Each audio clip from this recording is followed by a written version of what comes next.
Hello everyone. आज 25 दिसंबर है और आज का जो हमारा पहला टॉपिक है वो कुत्तानाड वेटलैंड एग्रीकल्चरल सिस्टम के लिए से रिलेटेड है। और ये सिस्टम इम्पोर्टेंट क्यों है, इसके लिए हमें जानना पड़ेगा globally important agriculture heritage system के बारे में। अब ये एक इनिशिएटिव है एफएओ का, फूड एंड एग्रीकल्चरल ऑर्गेनाइजेशन का, जो कि ट्रेडिशनल सस्टेनेबल एग्रीकल्चर सिस्टम को, जो जिसे कम्युनिटीज ने बहुत ही समय से प्रैक्टिस किया है, उसे रिकॉग्नाइज करती है। तो इसे 2002 में इनिशिएट किया था एफएओ ने, लिविंग एग्रीकल्चरल हेरिटेज सिस्टम्स को कंजर्व करने के लिए और उन्हें प्रमोट करने के लिए। तो इंडिया में इसमें क्या क्या आता है, इंडिया में एक सैफरन हेरिटेज ऑफ कश्मीर आता है जो कि पैम्पौर में है। फिर कोरापुट ट्रेडिशनल एग्रीकल्चर आता है जो कि उड़ीसा में है, और कुत्तानाड बिलो सी लेवल फार्मिंग आता है जो कि केरला में है। ये फार्मिंग बिलो सी लेवल होती है, जैसे कि आप इसमें देख सकते हैं, इस फिगर में देख सकते हैं, ये मड वॉल्स बनाई जाती हैं ताकि वाटर को होल्ड बैक किया जा सके, और फिर उस तरीके से यहाँ पे लैंड बनाई जाती है जिसपे फार्मिंग होती है। तो अब ये न्यूज़ में इसलिए है क्योंकि यहाँ पे अभी रिसेंट एक सॉइल टेस्ट हुआ था और वहाँ पे पता चला कि जो एल्यूमिनियम का लेवल है यहाँ पे, वो 77 to 330 ppm के आसपास है। जबकि जो रिक्वायर्ड एल्यूमिनियम का लेवल है, सेफ लिमिट है जो इसकी, वो 2 ppm के आसपास ही होनी चाहिए। तो ये 39 to 165 टाइम्स हाइयर है परमिटेबल सेफ लिमिट से, इसलिए ये चीज न्यूज में थी। तो आपको ये पता होना चाहिए globally important agricultural heritage system क्या है, कौन लेकर के आता है, और इंडिया में कौन कौन इंक्लूडेड है, प्लस वो कौन सी जगह पे, किस स्टेट में है और किस जगह पे है। ये इंपॉर्टेंट चीज आपको पता होनी चाहिए। फिर अगली चीज है नेशनल मैथमेटिक्स डे। अब ये 22 दिसंबर को मनाया जाता है, और अगर मैथमेटिक्स डे मनाया जा रहा है तो इंडिया में किसकी बर्थ एनिवर्सरी पे मन सकता है, वो सिर्फ और सिर्फ एस रामानुजन की बर्थ एनिवर्सरी पे ही मनाया जा सकता है, क्योंकि ऐसा एक्सेप्शनल मैथमेटिशियन इंडिया इंडिया में और कोई नहीं हुआ है। तो एक चीज है हार्डी रामानुजन नंबर के बारे में, जो कि 1729 है। ये एक ऐसा इकलौता पॉजिटिव इंटीजर है जो कि दो पॉजिटिव क्यूब्स के फॉर्म में एक्सप्रेस किया जा सकता है, स्मॉलेस्ट है एक्चुअली, मतलब दो इस टाइप से क्यूब्स के फॉर्म में, अलग अलग नंबर के क्यूब्स के फॉर्म में आप इसको एक्सप्रेस कर सकते हैं। इससे छोटा नंबर और कोई इस तरीके से एक्सप्रेस नहीं किया जा सकता है। फिर जो अगला टॉपिक है हमारा, वो नेशनल मैरीटाइम हेरिटेज कॉम्प्लेक्स है। तो नेशनल मैरीटाइम हेरिटेज कॉम्प्लेक्स क्या है कि ये एक इंडिया और नीदरलैंड का एक इनिशिएटिव है, जहाँ पे ये लोग इसे नेशनल मैरीटाइम हेरिटेज कॉम्प्लेक्स को डेवलप करेंगे। कहाँ पे? लोथल, गुजरात में।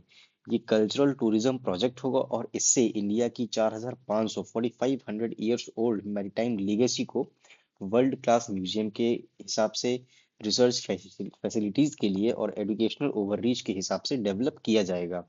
फिर अब देखते हैं कि लोथल इम्पोर्टेंट क्यों है। तो इंडस वैली सिविलाइजेशन से अगर यूपीएससी में कभी पूछा जाता है कि पोर्ट सिटी, तो मैक्सिमम लोग लोथल को ही लगाएंगे। क्यों? क्योंकि लोथल इकलौती पोर्ट सिटी थी इंडस वैली सिविलाइजेशन, मतलब इकलौती नहीं थी पर मोस्ट एडवांस्ड पोर्ट सिटी थी। सबसे पहले इसकी लोकेशन है, तो इसकी लोकेशन कहाँ पे है? ये गुजरात के एरिया में पाई जाती है, गुजरात में। और ये चीज इंपॉर्टेंट है कि ये इंडस रिवर के किनारे नहीं है, बल्कि साबरमती रिवर के पुराने कोर्स के पास है। अब साबरमती का रिवर का कोर्स चेंज हो चुका है, मगर ये पुराने कोर्स के पास में है, और ये भोगावा रिवर के भी नजदीक है। फिर लोथल डिस्कवर हुआ था 1954 में। अब 1954 में ये डिस्कवर हुआ, इसे डिस्कवर किया था एस आर राव ने। ये डायरेक्ट फैक्चुअल क्वेश्चन बन सकता है। अब आते हैं लोथल की सबसे बड़ी आइडेंटिटी पे, जो कि लोथल को माना जाता है वर्ल्ड का अर्लीस्ट नोन डॉकयार्ड। इसीलिए लोथल बहुत ही ज्यादा फेमस है, ये वर्ल्ड का अर्लीस्ट नोन डॉकयार्ड है। मतलब यहाँ पे शिप्स आती थी और जाती थी। हड़प्पा हड़प्पन लोगों को टाइड्स का नॉलेज था, इससे ये पता चलता है, और मैरीटाइम ट्रेड भी आता था, और प्रॉपर पोर्ट प्लानिंग भी आती थी। और ये चीज इंपॉर्टेंट है कि डॉकयार्ड मोहनजोदारो में नहीं, लोथल में था। मोहनजोदारो सबसे ज्यादा फेमस सिटी है, पर डॉकयार्ड कहाँ था? लोथल में। लोथल एक मेजर ट्रेड सेंटर था, यहाँ से ट्रेड होता था मेसोपोटामिया के लिए, इजिप्ट से ट्रेड होता था। एक्सपोर्ट्स क्या करते थे यहाँ से? एक्सपोर्ट्स करते थे, बीड्स को एक्सपोर्ट करते थे, ठीक है, सील्स एक्सपोर्ट करते थे। जैसा कि आपको पता होगा कि हड़प्पा जो कल्चर था, वहाँ पे सील्स बहुत ज्यादा इंपॉर्टेंट थी। फिर पॉटरी भी हम एक्सपोर्ट करते थे, और यहीं से एविडेंस मिला है बीड मेकिंग इंडस्ट्री का भी, यहाँ से बीड मेकिंग इंडस्ट्री का भी एविडेंस मिला है। लोथल से एक और इंटरेस्टिंग चीज मिली है, शेल से बनी हुई मेजरिंग स्केल। ये प्रूफ है कि हड़प्पन सिविलाइजेशन में जो स्टैंडर्डाइज वेट्स और मेजर थे उन्हें ही इस्तेमाल किया जाता था। टाउन प्लानिंग हड़प्पन हड़प्पन की तरह ही है, ग्रिड प्लानिंग है, ग्रिड सिस्टम मतलब ग्रिड सिस्टम, ऐसा ग्रिड सिस्टम है इनका प्लानिंग का।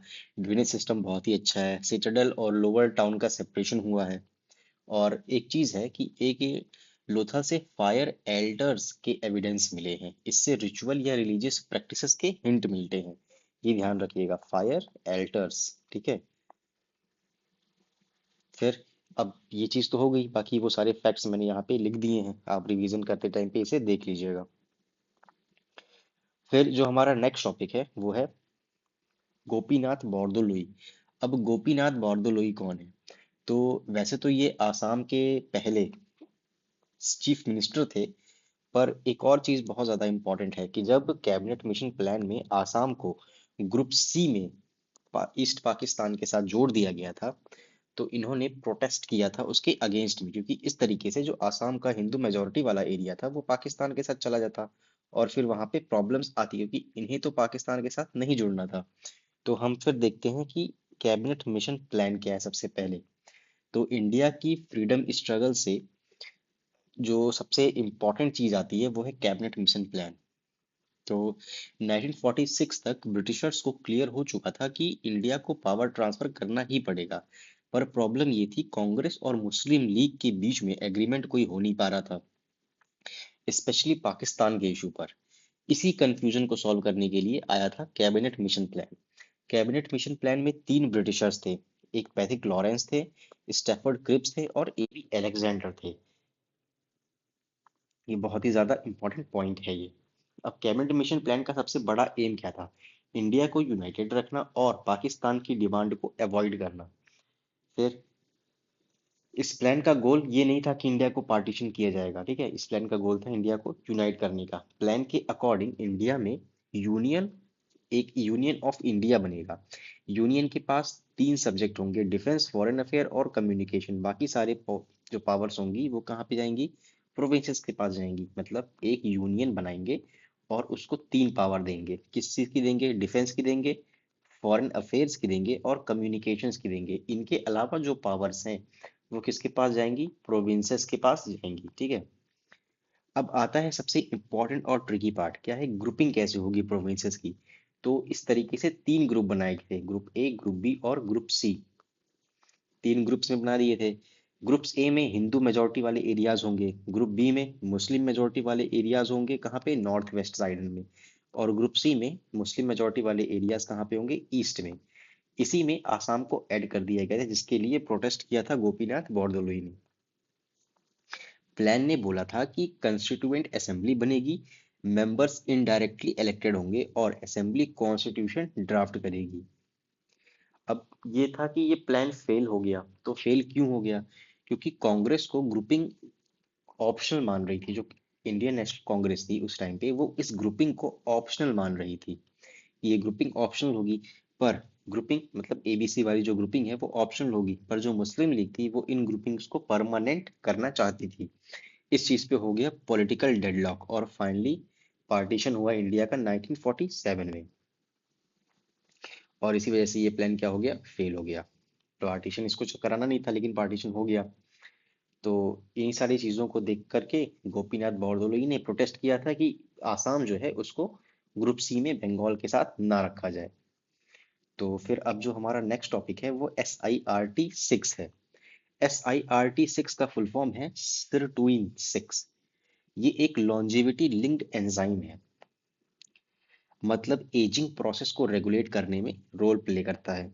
अब सबसे इंपॉर्टेंट बात है कि SIRT-6 का नाम होता है, मतलब इसका नाम होता है ट्रिप्टोफैन मेटाबॉलिज्म को रेगुलेट, इसका काम होता है ट्रिप्टोफैन मेटाबॉलिज्म को रेगुलेट करने का। ट्रिप्टोफैन क्या है? एक एसेंशियल एमिनो एसिड है जो सेलुलर एनर्जी बनाने में यूज होता है और न्यूरोट्रांसमीटर्स जैसे सेरोटोनिन और मेलाटोनिन को बनाता है। क्या कौन बनाता है? ट्रिप्टोफैन।